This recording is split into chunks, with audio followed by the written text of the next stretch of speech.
નમસ્કાર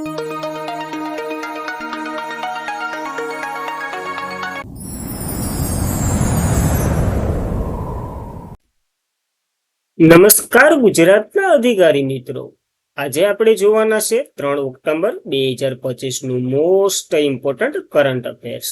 તે પહેલા ખાસ કરીને ચેનલ ઉપર નવા હોય તો ચેનલને સબસ્ક્રાઇબ કરી લેવી, વિડીયો પસંદ આવે લાઈક કરવો અને તમારા મિત્રો સુધી અવશ્યથી શેર કરી દેવો. તો ચલીએ આજના ઇમ્પોર્ટન્ટ ક્લાસની આપણે શુભ શરૂઆત કરીએ. તો આંતરરાષ્ટ્રીય વૃદ્ધ વ્યક્તિનો દિવસ 2025 ક્યારે મનાવ્યો? તો 1 ઓક્ટોબરના રોજ આ દિવસ મનાવવામાં આવે છે દર વર્ષે. આપણા વિચાર, કૌટુંબિક ક્રિયા અને જે વરિષ્ઠ અધિકારીઓની હિમાયત કરવા માટે, વયના ભેદભાવ સામે જાગૃતિ ફેલાવવા માટે, આ બધી ફાયદા માટે આ દિવસ ઉજવીએ છીએ. આની થીમ સ્થાનિક અને વૈશ્વિક સ્તરે વ્યક્તિઓ, જે વૃદ્ધ વ્યક્તિઓ છે ને, એના દ્વારા કાર્યવાહી સંચાલિતનું કેન્દ્રિત કરવું. તો ખાસ આ ઇમ્પોર્ટન્ટ દિવસ છે, યાદ રાખવો. અને આપણે ઓક્ટોબરમાં પ્રવેશ મેળવી લીધો. ત્યારબાદ ભારતનું પ્રથમ અવકાશી વેધશાળા કઈ બની? જે ભારતની એટલે કે તાજેતરમાં જ 10 વર્ષ પૂર્ણ કરી ચૂક્યું છે. તો એસ્ટ્રોસેટ બન્યું છે, જે પ્રથમ બન્યું છે અને પ્રથમ હતી વેધશાળા, એને 10 વર્ષ કમ્પ્લીટ કર્યા.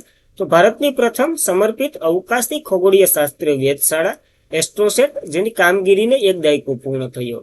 એટલે કે 10 વર્ષ પહેલા 28 સપ્ટેમ્બર 2015 રોજ આને શ્રીહરિકોટા સતીશ ધવન સ્પેસ સેન્ટર છે ને આંધ્રપ્રદેશ, એના PSLV-C-13 થી રોકેટથી લોન્ચ કરવામાં આવી હતી અને એરોસ્ટેટ લોન્ચિંગ થી કરવામાં આવ્યું હતું, જેનું મિશનનું જીવનકાળ 5 વર્ષનું હતું, પણ હસ્તને કાર્યરત છે. જોકે એસ્ટ્રોસેટની ડિઝાઇન કરેલ મિશન જીવનકાળ 5 વર્ષનું હતું. હજી પણ તે મૂલ્યવાન ડેટા આપણે મોકલ્યા કરે છે અને આપણે જોયા કરીએ છીએ.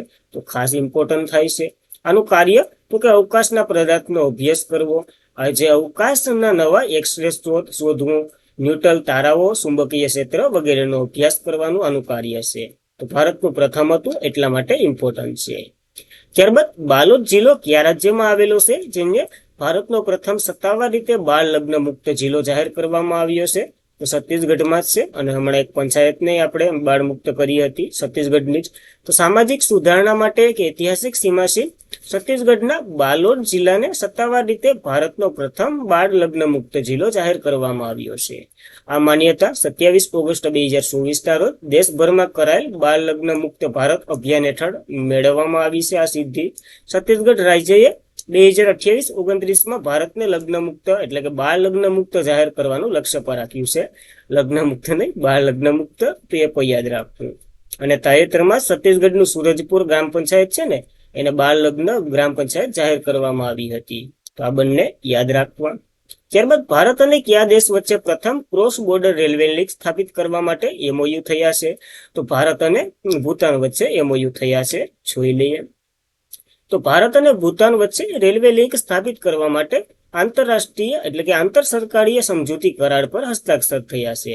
ટૂંકમાં રેડ જે ભૂતાન અને ભારત બંનેમાં દોરશે, બોર્ડર વટીને જે પેલી 2 લિંકો નાખવાની છે, એમાં કોકજાન આસામમાં છે ને, એથી ગોખલુ ભૂતાનમાં આવેલું છે ને, એના વચ્ચે એક રેલ દોડવાની છે, જે 96 કિલોમીટર કે 56 કિલોમીટર છે.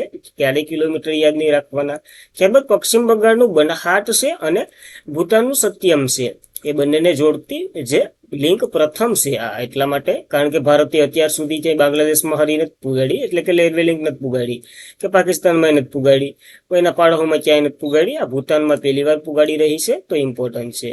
આ ભૂતાન અને ભારત વચ્ચેની પ્રથમ રેલવે જોડાણ છે. આનાથી માલવાહક અવરજવર પર્યટનને વેગ મળશે અને આ બંને દેશો વચ્ચે આર્થિક અને સામાજિક સંબંધો મજબૂત થશે. તો ખાસ ઇમ્પોર્ટન્ટ ધરાવે આ હસ્તાક્ષર, યાદ રાખવા. ત્યારબાદ ભૂતાનની વાત કરી લઈએ. કેપિટલ થિમ્પુ, સલણ ભારતીય રૂપિયો પણ હાલે અને ત્યાંનું એક છે ગઢસ્ટર, એ પણ હાલે. શેરિંગ ટોબે ત્યાંના PM છે અને રાજા જિંક્સ ખેસર છે. તો ખાસ યાદ રાખવા. ત્યારબાદ 2025ના આર્થિક સ્વાતંત્રતા સૂચનાંકમાં ભારતને કયો ક્રમ મળ્યો છે? તો ભારતને 128મો ક્રમ મળ્યો છે. તો હેરિટેજ ફાઉન્ડેશન દ્વારા બહાર પાડવામાં આવેલ, હેરિટેજ ફાઉન્ડેશન USA ની એક સંસ્થા છે, એના દ્વારા પાડવામાં આવ્યો આર્થિક સ્વાતંત્રતા સૂચનાંક, જે વૈશ્વિક અર્થતંત્રના નાજુક પર પ્રકાશ પાડે છે. જોકે જે વૈશ્વિક સરેરાશ આર્થિક સ્વાતંત્રતા સ્કોર સુધરી રહ્યો છે એમ કીધું. જો 176 દેશોમાં 2025માં ફક્ત 3 દેશો જ છે જે આર્થિક રીતે મુક્ત દરજ્જો પ્રાપ્ત કર્યો, અને એ ત્રણેયના નામ અહીં છે. પહેલા નંબર ઉપર સિંગાપુર છે. અને આર્થિક રીતે મુક્ત એટલે હું?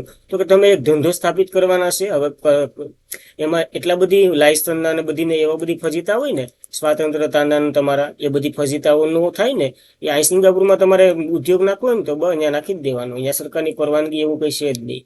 તો એ ટાઈપની આર્થિક રીતે મુક્ત જાહેર છે. ભારતને 53.0 નો સ્કોર સાથે 128મો ક્રમ મળ્યો છે. એ સ્થળે 26મો ક્રમ મળ્યો છે, પણ 128મો યાદ રાખો, પ્રાદેશિક સ્થળે નથી યાદ રાખવો. મોટા ભાગે અમુક એટલે કે અમુક્ત છે.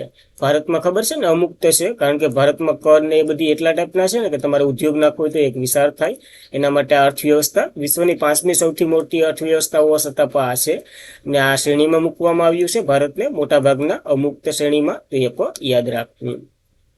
ત્યારબાદ પીએમ મોદીએ ઇટાલીના સમકક્ષ જોર્જિયા મેલોની છે ને, એટલે કે અહીંયાના પીએમ છે, એનું પુસ્તક માટેની પ્રસ્તાવના લખી આપી. તો પ્રધાનમંત્રી નરેન્દ્ર મોદીએ ઇટાલીના પ્રધાનમંત્રી જોર્જિયાન મેલોની, જેની આત્મકથા આઈ એમ જોર્જિયન, મારું રૂટ માય પ્રિન્સેસ, એ હમણાં પ્રકાશિત થયું. અને આની પ્રસ્તાવના મોદીજીએ લખી હતી અને એ મન કી બાતમાં અહીંયા ઘણું બધી ભાષણે કર્યું છે.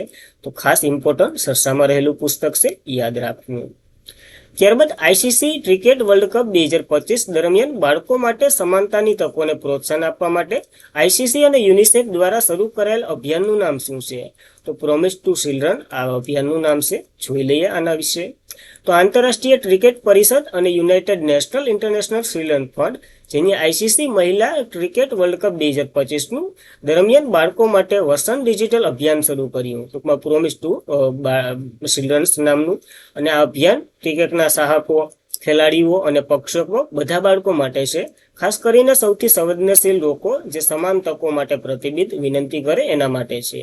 આનાથી શું થાય તો બાળકોના અધિકારો પર ધ્યાન કેન્દ્રિત થાય અને બાળકોના જીવન સુધરશે. ક્રિકેટના સમુદાયો, કોચ, ખેલાડીઓ વગેરેની ચાહકો વગેરેને ઝુંબેશ મળશે. એ ટાઈપનું છે કંઈક અભિયાન. તો યાદ રાખવું આપણને.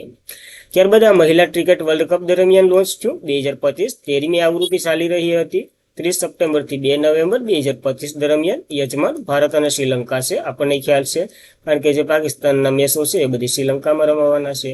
યુનિસેફની વાત કરીએ, united national international children's emergency fund એનું ફૂલ ફોર્મ થાય છે. 11 ડિસેમ્બર 1946ના રોજ આની રચના થઈ હતી, હેડક્વાર્ટર ન્યુયોર્કમાં, અને ઈડી કેથરીન રસેલ છે. જ્યારે એસીસીની વાત કરીએ, ઇન્ટરનેશનલ ક્રિકેટ કાઉન્સિલ, એની રચના 1909માં થઈ હતી, હેડક્વાર્ટર દુબઈ યુએઈમાં. સીઓ સંજોગ ગુપ્તા છે અને અધ્યક્ષ જય શાહ છે. તો આ બેઝિક માહિતી બધા વિશે યાદ રાખવી. ત્યારબાદ કાપડ મંત્રી પ્રાબિત્રા માર્ગેટિયાએ કયા દેશમાં માર્કોમાં બેસ્ટ એટલે કે કયા દેશના મોસ્કોમાં બેસ્ટ ઓફ ધ ઇન્ડિયા મેળાનું આયોજન કર્યું? તો રશિયાનું કેપિટલ છે મોસ્કો, ત્યાં આયોજન થયું છે. તો કેન્દ્રીય કાપડ રાજ્યમંત્રી છે પ્રાબિત્રા મેર્ગિદા. અહીંયા 1 ઓક્ટોબરથી 3 ઓક્ટોબર સુધી રશિયાના મોસ્કોની મુલાકાતે રહેશે.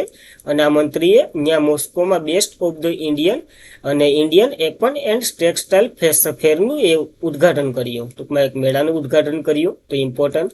આનો ઉદ્દેશ્ય ભારતમાં નિકાસકારીઓ માટે રશિયા અને યુરોપના જે બજારો છે ને એમાં પ્રવેશ વધારે મેળવવાનો છે. તો યાદ રાખવું. ત્યારબાદ રશિયાની વાત કરીએ, કેપિટલ મોસ્કો છે, ચલણ રૂબેલ છે અને પ્રમુખ વ્લાદિમીર પુતિન છે. પીએમ મિખાઇલ મિન્ચુનતીન છે. તો યાદ રાખવી આ ઇમ્પોર્ટન્ટ માહિતી. ત્યારબાદ વર્લ્ડ પેરા તીરંદાજી 2025માં ભારતે કુલ કેટલા મેડલ જીત્યા? તો ભારતે 7 મેડલ જીત્યા, જેમાં 2 ગોલ્ડ છે. તો બધી મેડલો યાદ રાખવા. તો દક્ષિણ કોરિયાના ગ્વાઝુમાં આજે આ સ્પર્ધાનો અંતિમ દિવસ હતો અને પૂર્ણ થઈ. ભારતે કુલ 7 મેડલ જીત્યા છે, એ યાદ રાખવા. જેમાં 3 ગોલ્ડ, 1 સિલ્વર અને 3 બ્રોન્ઝ છે. તો ટોટલ 7. હવે 2 ગોલ્ડની વાત કરીએ, એક શીતલ દેવીએ જીત્યો અને એક તોમર કુમારે જીત્યો છે. અને શીતલ દેવીએ ઇતિહાસ પરસ્યો, જેમણે કમ્પાઉન્ડ વ્યક્તિગત વિભાગમાં જે ચેમ્પિયનશિપ ગોલ્ડ જીતનાર પ્રથમ મહિલા હાથ વગરની તીરંદાજી બની છે.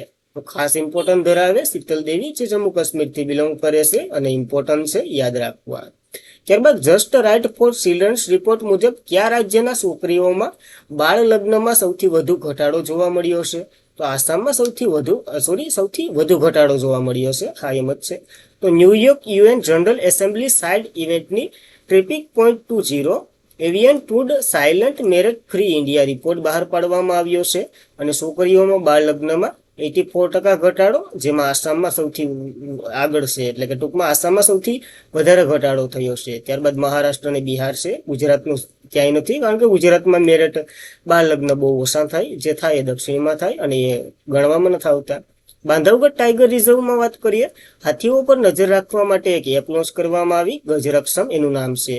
તો મધ્યપ્રદેશમાં આવેલું છે બાંધવગઢ ટાઈગર રિઝર્વ. એના અધિકારીઓ માનવ હાથીના સંઘર્ષ, ટૂંકમાં જો હાથીની એક સીપ હોય ને એ બધી આમાં બતાવશે કે ક્યાં તમારી આજુબાજુ હાથી છે કે નહીં. આનાથી શું ફાયદો થાય તો કે ત્યાંના ગામડાઓ ને બધી જે હાથીઓ નુકસાન કરતા હોય ને એનાથી બચી શકશે. આનું ઉદ્ઘાટન ગજરાક્ષમ એપનું ઉદ્ઘાટન મોહન યાદવે કર્યું છે, જે ક્યાંના મધ્યપ્રદેશના સીએમ છે એના દ્વારા. તો ખાસ આનું કાર્ય છે યાદ રાખવું. અને આજના માટે એટલું જ હતું. ખાસ કરીને મિત્રો વિડીયો પસંદ આવે લાઈક કરવો, તમારા મિત્રોને શેર કરવો, ચેનલ પર નવા હોય તો અવશ્યથી સબસ્ક્રાઇબ કરી લેવી, પીડીએફ સ્ટડી મટીરિયલ વગેરે માટે ટેલિગ્રામમાં જોઈન્ટ થઈ જવું અને આવી જ માહિતી સાથે આપણે મળતા રહેશું. તો બસ આજ માટે એટલું જ હતું. તમારો દિવસ શુભ રહે. જય હિન્દ, જય ભારત, ધન્યવાદ.